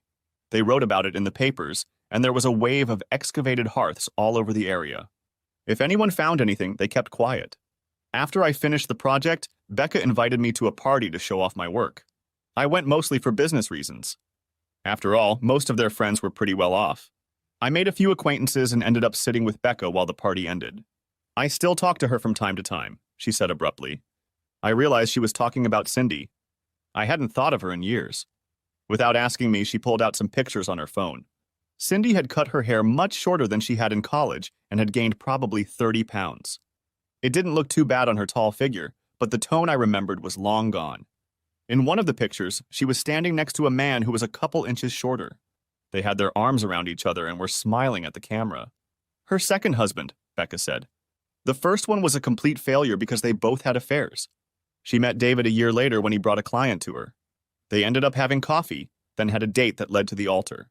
She too was in therapy and told him the truth about you, her first husband, and how she didn't think she was a good wife. After a long engagement, he convinced her that he was willing to take the risk, to trust her because he had no choice. He just couldn't imagine life without her. They eloped the next day. It's been just under 2 years and they are inseparable. I believe she'll make it work this time. I think I surprised her when I told her I was happy for her. I thought about it later and decided that I really was happy for her. Apparently it had taken her years to get herself in shape, and I hoped it was worth the wait. As for me, I stopped going on dates, trying to figure myself out. I couldn't afford to get involved with anyone when Melody's ghost still loomed before my eyes. On a whim, I sent her an email. Mel, I just want you to know that I wasn't trying to make some kind of statement when I saw you at the club. I had no intention of hurting you or making you feel uncomfortable. It was pure accident. I had no idea you were there. If it's any consolation, it ruined my evening too. Jess. She replied to me the next day. I'm sorry I ruined your evening. I had no right to. I know it's over between us. I know we'll never be together. I just can't stop loving you. I've given up trying. Time is supposed to heal you, but all it does is make me miss you even more. I got an offer from another hospital far enough away that I won't run into you. I think I'll take the job and start fresh. Maybe then I'll be cured. I really do wish you happiness. Mel. P.S. If you ever want to talk, just text. I wondered. We didn't see each other that often, but if moving would help her, I'd be all for it. Maybe then one of us would be happy. And here we were, swaying to the music. The feeling was disturbingly familiar and yet completely different. Jerry bribed the orchestra and they played 3 slow songs in a row. I would have stopped after the first one, but she wouldn't let me go. I thought about forcing her, but I didn't. When they finally ended, she clutched at my arm. Will you sit with me for a while? Please. I'll get on my knees and beg if I have to. The thought of her embarrassing us both made me agree. She led me to a small table at the back of the room, far enough away from the group that we could talk. She tried to make small talk and I let her ramble for a minute before I stopped her. What are you really trying to say, Mel? Stop beating around the bush and get it out in the open. She hung her head for a second and then looked up at me. I'd never seen a more determined expression on her face. I can answer that in one word. You. I want you back. I've tried, Jess, really, really tried, but I can't let you go. I can't forget about you. I can't stop loving you. I can see it in your eyes. You still care about me. I know you don't date. My friends tell me that every time they see me. Why? You have it all. Good looks, good values, great job, bright future. I bet you've been hit on a lot since we broke up. You could have had your pick, but you blew them all off. I think I know why. I can tell you why I didn't find anyone else. First of all, I didn't want anyone else. I thought about dating a couple times, but I looked at them, wondered how they'd compare to you, and told them no. I never stopped loving you. I never even pretended to try. Why don't we start over? I think you'll find me very different than I was before. I'm begging you, just give me one chance. Take me out on one date, and if I feel like it's wrong, I'll never bother you again. Think about it and call me. My number's still the same. Thank you for listening, and thank you for the dance. It means a lot to me. She jumped up and kissed me on the cheek, then left. I watched as she talked to Jerry and Anna, hugged both of them, and then disappeared out the door. Jerry came over and sat down. Well? Well, what? Don't act like an idiot. Are you going to give her another chance? You have to. You deserve it. I looked at him like he'd just turned green and spoke a foreign language. He only sighed. That's up to you. Another thing I wanted to tell you earlier. Since the day she met you, she hasn't had anything else with me. She apologized for that in her letter. She said she had contracted something at work and that it would be 6 months before she could do it again, and she had to get tested to make sure she was free of the disease. I should have been angry about that, but by the time she told me, I had forgotten about it. I guess deep down I never loved her either. Not the way I should have loved her. Now go ahead and congratulate us one more time before we leave. Niagara Falls, can you believe it? I wanted somewhere warm and she wanted it. I have a feeling that whatever Anna wants, she'll get. She wanted me and she got me. She's the one who insisted I bring you both here. She can be very persuasive. I like that. I thought about it for about 2 weeks. A neighboring town had Friday night concerts in the summer on the lawn of the old courthouse. Blues folk, rock and country to lighten things up. That weekend, a blues duo, a man and a woman with the catchy name Freeman Feelbad Jr. and Sweet Thang were performing. I had heard them before, and they were very good. I called Mel and asked if she wanted to attend. There was a long silence. I thought she had hung up. Then I heard a quiet yes that sounded like a sob, and she left. It seemed like a safe choice. Surrounded by a lot of people, there was no chance of getting in too deep somewhere. I didn't even bother picking her up. We met at the playground. I got there early and picked a good spot, setting up chairs in advance. She showed up right on time at the place where we agreed to meet. She didn't notice me at first, and I stared at her for a while. She was wearing a pale yellow sundress, her long curls glistening against the setting sun. The sight took my breath away. Her smile blossomed when she saw me. She rushed toward me, about to hug me, but stopped. Instead, she shyly touched my hand. We walked around the square until the show started, window shopping and people watching. I bought 2 glasses of red wine, which I knew she liked, to sip while we listened. The duo was very good, professional. The guy was older, in his early 40s, and she looked to be a little over 30. Their voices blended very well, and he was a slide virtuoso. Their shorthand between songs was humorous, and their song selection had something for everyone. We laughed at the humorous ones, but when the guy sang a song about a woman cheating on him, you could hear the anguish in his voice. Mel tensed up and looked at me, blushing. The next song, a duet about rekindling romance, brought a smile to her face. By 9, the concert was over. She stood while I cleaned up the chairs and looked at me longingly. "Thank you for tonight, Jess. It's not over yet. Unless you want it to end. I'm starving. Do you want to eat pizza at Yanni's?" Tears glistened as she took my hand. It was one of our favorite restaurants when we were together. Yanni's was located on the square and offered Greek and Italian cuisine. On concert nights, they stayed open for another hour and did a pretty good business. I did the stonework in his outdoor dining area. Yanni personally served us without even letting us order. "Ah, young lovers. I'm afraid you've forgotten your old friend. It's good to see you again. 1 pizza from Yanni's right away." A large pizza, half of which was filled with anchovies, mine, and the other half with mushrooms, hers. We ate and put the leftovers in a box. I walked her to her car. "Thanks for the evening, Mel." I had fun. She had been holding my hand since we left the restaurant. Before I could say anything else, she hugged me tightly, kissed me on the cheek, and jumped into the car. I stood and watched her taillights disappear and wondered what it all meant. We went out 2 more times. A silly romantic movie that gave her an excuse to take my hand and snuggle up to me while she sniffled. Then a day at the local fair.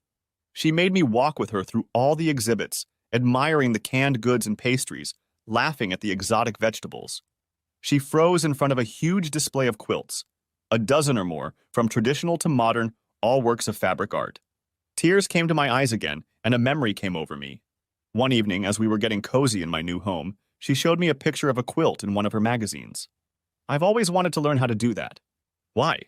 Because silly me, I want to be able to sew all the children their own personal quilt, something durable that they can pass on to their children and those children to our great-grandchildren.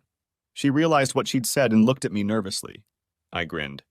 "How many blankets are we talking about?" She smiled, glad I wasn't angry. "Oh, at least 3. Maybe more if you're lucky." She laughed at the stunned expression on my face and settled back down again, flipping through the pages. Back to the present, I said nothing, but took her hand and squeezed it gently, grabbing the card in front of the display and putting it in my pocket. "Busy Needle Quilting Club. Join us and learn the art of quilt making. We have classes, workshops, and soon you'll be sewing with confidence. Plus, she has a birthday coming up. I thought this would be the perfect gift. The candy will be eaten, the flowers will fade, but the new skill will stay with you forever." We went on rides, at least the ones she could get me on. I watched her ride the scarier ones myself. Come on, everyone's scared of something, right? She thought it was funny that a battle-hardened veteran was afraid of little old roller coasters. She had her own fears, chief among them being thunderstorms. When she was 6 years old, she was almost struck by lightning. It had struck the ground 10 feet away, knocking her and her friends unconscious. Now she stayed inside, away from the windows, and shook until it was over. Holding her in my arms helped a little. We kissed for the first time, sitting and watching the fireworks that we set off every night while the fair was going on, huddled together in the bleachers of the arena. It just happened. None of us planned it. She said something, and when I turned to respond, our lips seemed to lock of their own accord. It seemed like it lasted for hours, but it was probably only 10 or 15 seconds. We pulled apart and looked at each other, amazement written all over both of our faces. We didn't say a word to each other for the rest of the evening, and when I drove her home, she just walked out and into the house. We hadn't seen each other for almost 3 weeks. We weren't avoiding each other. I was still trying to catch up on work. The weather had caused us to fall behind again, and it took us that long to catch up. We talked on the phone a few times, but she seemed distant. I began to wonder if the kiss was a mistake. I called home and informed my family that I had finished the project and intended to be home by Thursday. They seemed relieved but worried that I was working too much and it was wearing me out. I sighed and tossed the bag of dirty laundry into the foyer. I'll wash them later. I wanted to shower first and in the most horrible way possible. The only change I've made since I bought the apartment was remodeling the bathroom. It was bigger, and the shower had enough room for 4 people. It had 6 nozzles that could be turned on simultaneously, individually, or in any combination of your choice. Full flow, massage pulses, or gentle mist. When I had it made, my first thought was how much Mel would like it. It wasn't finished until 2 weeks after we broke up. When you live alone, especially if you've lived alone for a while, you don't usually think about how you're dressed when you go out. I thought I heard a giggle. It was Mel sitting on the bed. What? How? Why? A smile spread across her face. What? Is that your mom told me you'd be home tonight? How? You didn't make me hand over the keys, and why? Because I have something to tell you. Now get dressed and meet me in the living room. She staggered out of the bedroom, felt me watching her, looked over her shoulder and grinned. Here's another thought. You stay as you are and I'll join you. The thought made me jump to my feet. No, I hissed. I'll be out in a second. I grabbed my shorts and t-shirt, wanting to relax. It took a few minutes. When I came out, she was sitting in the rocking chair looking out into the backyard. Turning to me, she gave me her beautiful smile. I have something to tell you, and I want you not to interrupt. I want to tell you everything before my nerves give out. Please? I nodded, sinking down onto the sectional couch she'd insisted on putting up. I'd thought about changing the furniture when we separated, but it fit the room well, and it was comfortable. I preferred to sit in the chair most of the time. Every time I sat down on the couch, images of us cuddling or making love would run through my head, and eventually I would move. I know that the last few times we've talked, I've been out of sorts. It reminded me of what I've lost, of what I want back. I want you back. I want you to chase me around the house like you used to until I get tired of playing and let you catch me. I want to take the air mattress out to the backyard, lie on it like we used to, look up at the stars, snuggling against each other, and then make love. I want you to love me again. She paused, gathering her thoughts. I started to speak, but she held up her hand. Wait, I'm almost done. And then I realized something. You already love me. I know it, you know it, everyone we know knows it. Love isn't our problem. It's trust. I lied to you in the worst possible way. It took some time, but now I realize how much I hurt you. So I had to find a way to regain your trust. Here's what I came up with. Let me move back in. You've got security cameras, add them. Wire up the whole house. Then, while you're gone, you can access the footage at any time to see what I'm up to. Put a GPS tracker on my car, and you'll know immediately where I am and where I've been. I did a little research on the internet. We can buy a personal tracker, like those ankle thingies that criminals wear. This model is a bracelet. Again, you'll immediately see where I am at all times. She lowered her eyes, a deep blush appearing on her face. If that's not enough, I'll wear a chastity belt. They make them, I've checked. You can lock me up when you leave and release me when you come home. I'll do all this just to prove you can trust me. Wow. Obviously, Mel had thought this through carefully. Unfortunately, she missed one thing. I explained it to her as gently as possible. First, let me thank you for thinking about how we can be together again. For being willing to do all the things you described. But it's never going to work. Tears came to my eyes, and I held up my hand as she tried to speak. It's my turn. Hear me out. All the things you're willing to do are things you don't need to do. If we did them, you wouldn't be a partner in a relationship, but a slave. While some of them sound fun in terms of play, you can't live with that all the time. Oh, I'm sure you'd try, but sooner or later you'd start to resent it. I know I would. All this stuff doesn't foster trust, just the opposite. If I have to put so much effort into it, it only reinforces the idea that you can't be trusted. I can't live like this. Deep down, you know all of this. The tears flowed freely. She stood up and crept toward the door. I caught her and pulled her to me on the couch. She buried her head in my shoulder and cried for a few minutes. So it's over then? Quite the opposite, baby. I think it's just beginning. What you did today, what you were willing to do, takes a lot of courage. That's what makes me think we can make it work. So let's take our time, build on what we've done. Okay? She looked up and smiled. She reminded me of the sun peeking out after a big thunderstorm. Really? Yes, honey, really. The next morning I was going to take her to breakfast and then to her apartment to get clothes. She was working double shifts today to help a friend. Then she was going back to the house for the weekend. I met her roommates and understood why she said she was thinking about moving. Amanda was a tall blonde. Decent looking, but she couldn't compare to Melody. She'd been married twice, divorced twice, and both times the reason was infidelity. Her last time was with a woman, and she had a bit of a crush on Mello. Beth was red-haired and attractive if she ever smiled. She hadn't cheated on her husband, but she had anger issues.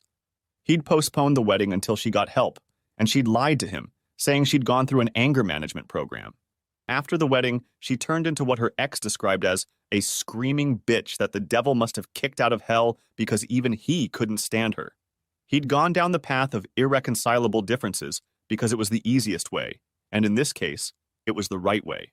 She was surprised, though he had begged her to seek help right up to the day he filed the papers. She didn't take it well, and ended up getting a restraining order requiring her to stay 500 feet away from him at all times. She went through it twice before the judge got fed up with it and put her in jail for the weekend. She begged for counseling, got it, but after 3 sessions of listening to her scream, the counselor recommended divorce. It was sad, and he promised that he would stop the divorce if she sought help. Of course, she didn't. Her idea of revenge was to screw anything that moved and tell him about it. By then, he didn't care anymore because he had met someone else. The funny thing is, she's in therapy now because the hospital told her it was either that or unemployment. No one wants a nurse with a patient attitude like hers. They didn't hesitate for a second. As soon as Mel closed the door, they pounced on me like rabid hyenas. So you're the guy who messed with her head like that. I know you're kind, you can't or won't forgive. Your precious pride won't let you. You'll end up making her jump through hoops until you're sick of her and you'll dump her again. Asshole. I know my mouth was open. I'd never seen anyone spew venom like that. She must have had a day where she could spew it out at someone. I made a mental note to never turn my back on Beth. Amanda wasn't any better. If you hurt her, I swear to God, it'll be the last thing you do. She deserves better. She deserves to find someone who can love her right, not some asshole who will lord it over her for the rest of her life because she made a mistake. She probably would have said more, but I'd already heard enough. My good mood had long since faded. Listen up, bitches. First of all, this has nothing to do with Mel and me. And if you think you're going to be the one to end up with her, think again. Mel's trying to be tolerant. But the fact that you'll manage to sleep with her is about the same as the fact that I'll ever like you. It's not going to happen in this life. I turned to Beth. And you. Amanda, I can understand a little. She's in love, or maybe just deeply lustful. You have no excuses. You just don't want anyone to be happy, period. Your husband should be a saint for putting up with your shit for as long as he did. I was on a roll. In retrospect, I can say that maybe I should have been a little quieter, but it felt good to let my emotions out, especially on bitches you didn't care deeply about. So screw you both. I'm not the least bit interested in your luggage. Right now, we need to deal with our own past. Don't expect an invitation if we decide to get married. You'd better come, of course, but seeing your face when I say my vows will be just fine. Mel caught the last moment of our exchange and stared at it like a deer caught in the headlights. Amanda noticed her and immediately stared at her. I hope you were listening, Mel. This guy isn't going to bring you back. He's just messing with you, waiting for you to get comfortable before he puts the hammer to work. I've met guys like that before, honey. Notice he says if a lot. My second husband was just like him. Just too damn proud to forgive a mistake. Newsflash, asshole, pride won't love you back, give you kisses, hug you when you feel bad. At this point, I was beyond furious. Really, Amanda, really. Pride won't let you do those things. But pride will allow you to look yourself in the morning, confident that you are true to your beliefs. Pride will also allow you to walk down the street and look other people in the eye for the same reason. I have often thought that the old saying about pride is wrong. Pride doesn't precede a fall, it comes after it. When you find yourself in the mud and everything you wanted, everything you believed in, and everything you loved has been taken from you, pride will lift you up. Pride will force you to live up to your principles. It may not allow you to sleep at night, but it will make you realize that your insomnia is tolerable. Now, however interesting this conversation may be, Mel is ready and we are going. I took her hand and pulled her out the door, never so excited to leave a place in my life. On the way to the car, Mel was silent. When we got home, she put the suitcase in the trunk instead of carrying it. I was confused. Mel, honey, let's put your suitcase in the house. You don't have to drive around town with it. There's a chance of it being stolen. It'll be here when you get here tonight. She didn't look me in the eye. I think I'll pass. I'll be really tired, so I'll probably just go home and crash in bed. I need to think without distractions. That hit me hard. What's wrong, Mel? 3 hours ago, you were whining about volunteering for a job and regretting it. You even tried to ask someone to cover for you. And now, because of the rantings of some seriously horny women, and even after yesterday and this morning, you don't want to spend time with me? Fine. Go find someone else. But be careful. I've already learned to live without you once. If you start being passive and aggressive with me now, it'll be the last straw. And before you go, I'd like my key back. I think she realized then that she had made a serious mistake and tried to correct it, but I was nowhere near as reasonable. To hell with all that. After we're finally reunited, does she want to come back? She was done. I'm done with her. I'm perfectly fine without her. Of course you're not. I missed her more than I had before we broke up the first time, and I was angry at myself for letting myself believe it. I was comforted by my work. You have to be careful when you're working with big rocks. That's what my broken fingers had taught me. So I worked on the backlog, trying to catch up on my work until the cold weather got in our way. I didn't go home for 3 weeks and only took 1 day off to do laundry and check on the house. I was a little surprised to see her car in my driveway. I was even more surprised when Mel flew out of the house and pounced on me, knocking us both to the ground. She clutched at me with a death grip, mumbling and muttering almost incoherently. She was pretty strong, but she didn't lift rocks for a living. I got tired of being gentle, so I took her hands and forced them back until they were behind her back. Shut up! I had never raised my voice at her before, and it shocked her, silencing her. I took advantage of this and stood up, leaving her on the ground. I left her lying on the ground, whimpering like a wounded animal, determined to leave her there. I was about to close the door when her whimpering turned into a scream. Even though I wanted nothing to do with her, I couldn't stand the sound of her pain.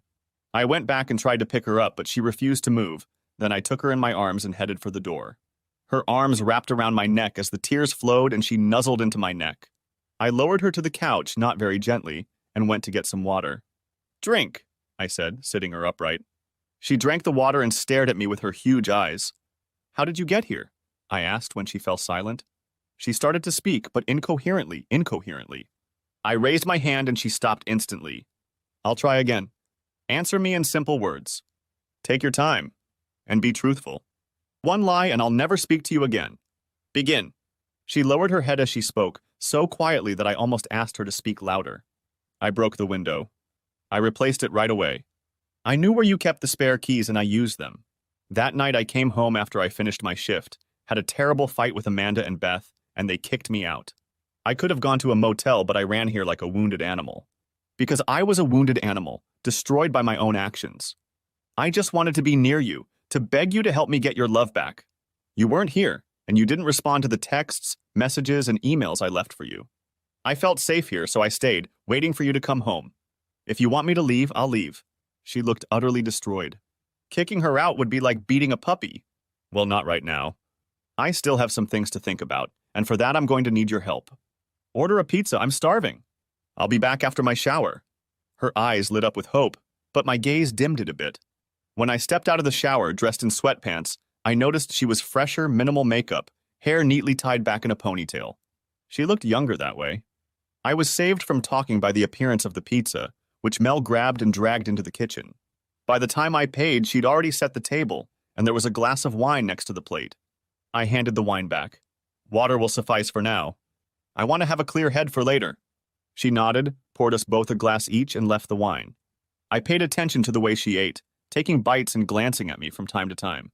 She seemed a little slimmer than I remembered. Are you on a diet? She shook her head. Just haven't felt like eating lately. I nodded and ate another slice of pizza, pondering as I ate. I really didn't know what to do. We were a pretty messed up pair of human beings. We finished, she cleaned up a bit, and we sat down in the living room to talk. I noticed that she was disappointed that I didn't sit next to her, but chose to position myself facing her in the chair. Tell me the truth, Mel. I know you want us to be together again. I want us to be together again. But how? How can I trust you? What can you say or do to get us back to where we were before everything fell apart? Suggestions? She actually had a plan. Couples counseling. Pam at work told me about it. She went through a bad time with her boyfriend just before they were going to get married, and they went there to see if they could save their love. She said it worked wonders, making them both realize that they weren't ready for married life. They postponed their wedding for a year, but she said the wait was worth it, because when she walked down the aisle and met him at the altar, they were both sure in their hearts that this was the path they were meant to walk. I even get a discount because of my work. Would you consider it? I think it's the only way to overcome what I've done. I want to try and I'm begging you. There's a chance we'll realize we'll never be together, but I'm willing to accept it. This half-life is killing me. Please promise me you'll think about it. I could tell it took a lot for her to make that little speech, and I promised I'd think about it. She nodded, looking half hopeful. She stood up, and I heard her rummaging around in the bedroom. A few minutes later, she came out, dragging her suitcase behind her. Will you help me load it into the car? Well, the hell with it. She sits in my house, begs me to go to couples counseling with her, and then runs off again? Where are you going? Mel looked surprised. To a motel, I guess. I know you don't want me here right now.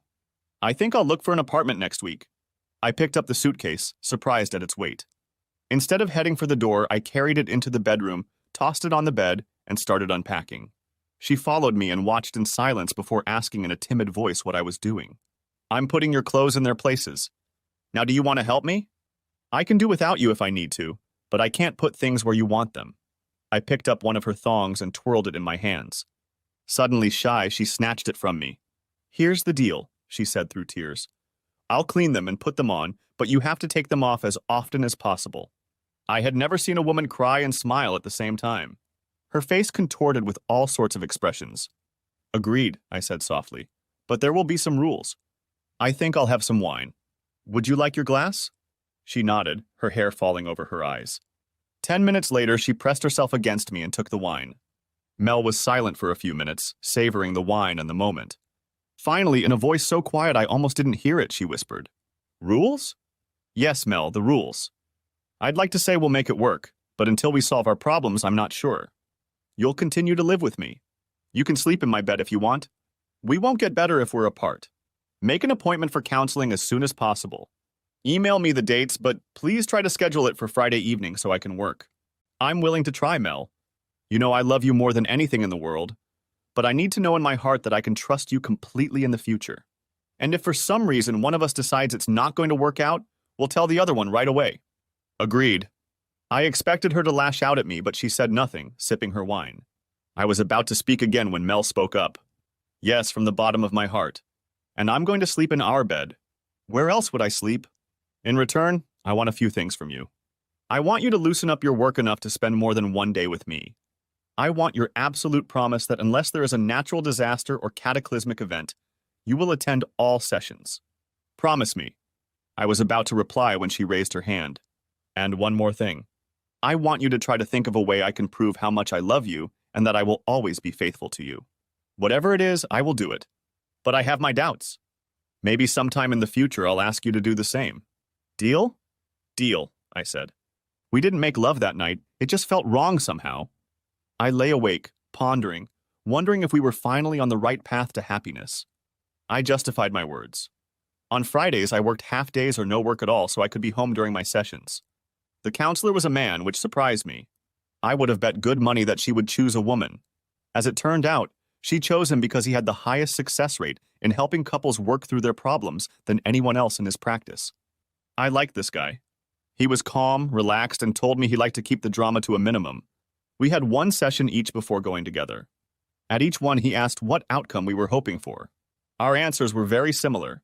He was calm but didn't procrastinate, and often Mel would cry before the session was over.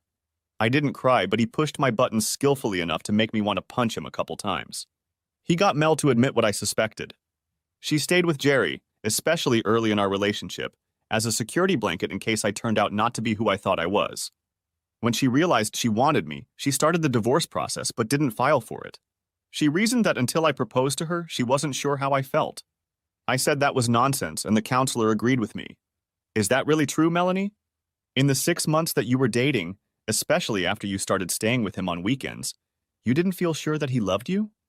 Even if you denied your ex sex while you were dating Jesse, you still shared a bed, still cuddled, exchanged caresses. And when he left, you did the same thing with Jesse. Yes, you divorced, but only after you were caught. She almost shouted out her answer, surprising us both. You think I don't know what I did? I betrayed them both, and I ruined every chance at happiness I ever had. She calmed down a little and snorted. I don't think that's necessarily true, Melanie, or you two wouldn't be here right now. However, I do think we've gone as far as we can in these sessions. We both looked at him in surprise. But we're not healed yet, exclaimed Melanie. No, we're not healed. But you've gone as far as you could with my help. You're both obviously still deeply in love with each other. That was easy to determine. You want to stay together, to find the happiness you both desperately desire. That goes without saying. It all comes down to trust. Can Jesse trust you? I hope so. Does he trust you now? No. It's the same with you. You're not sure he can survive what you did, and that at some point he might want revenge. You both need to make a decision soon about whether the work and pain you're both going through is worth it to resolve your issues. I can't do that. I don't have a magic wand to wave over you and declare you are cured. I can only wish you luck and say this. I think if you can find the grace of each other, you will never regret it. And if you can't, well, you need to suffer the loss and walk away. I wish you all the luck in the world. We ended up outside his office and looked at each other in surprise. Melanie said, "What do we do next?" I didn't have an answer. We tried to move forward for 3 months. We would have days of happiness, and then something would trigger in one of us, and life would get stressful for a day or so. We would quickly become frustrated and cracks would appear. I thought about her often while I was at work. She would call me every night, which I looked forward to, and then send pictures of her at our house, proving she was there. It got tiresome quickly. "Enough," I said to her one night. "Stop sending me pictures, and stop locking yourself in the house every night.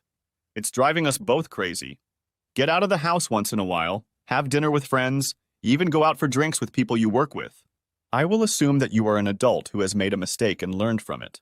If I don't, it won't matter anymore, will it?" I think she got the point. A few days later, she went to the movies with her best friend.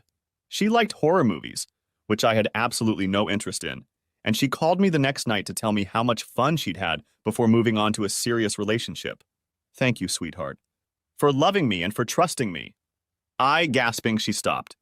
It felt good, I even teased her, telling her I was glad I didn't have to drag myself to lame movies anymore. Her former spirit showed through. They don't suck. They're an art form that a caveman like you just doesn't understand. Despite your feeble intellect, I still love you. Good night, sweetheart. But no matter how hard I tried, she knew something was holding me back. In the last week or so, she had become quiet, and I realized that this could be the beginning of the end. Oddly enough, things worked out just fine at the flea market. Mel loved the smell of incense. She had little burners all over the house. Most of the smells were pleasant enough, so I tolerated it. There was a booth run by a woman who looked like a poor man's version of the voodoo queen that had literally hundreds of scents. Mel was running low and asked me to take her along. We both loved it and often spent hours at a time in the store. We actually bought very little, but every once in a while we stumbled upon a treasure, at least in our opinion. I watched her flutter back and forth, willowy grace personified, smiling, occasionally raising her wand to her nose. She sensed I was watching her, lifted her head and smiled, the familiar, joyful smile I loved so much. Then her eyes clouded over, and she lowered her gaze in sadness. At that very moment, I realized that if I didn't change, I would soon lose her. It was late summer, and as we were leaving, one of those quick seasonal thunderstorms broke, with wind and lightning passing as quickly as it came. There was the first rumble of thunder, and Mel jumped slightly. I instinctively put my arm around her, calming her down. Luckily, we were inside, in one of the many halls that seemed to stretch on endlessly. We got there late, and they were already starting to close. "Wait here, honey. I'll get the truck and drive up to the door." I jogged into the parking lot and was soaked almost instantly. I thought intensely as I waited for my turn to pull up to the door, almost praying to overcome my blockage and love her the way I was supposed to. As I pulled up to the house, a song I'd always loved came on the radio station I'd been half listening to.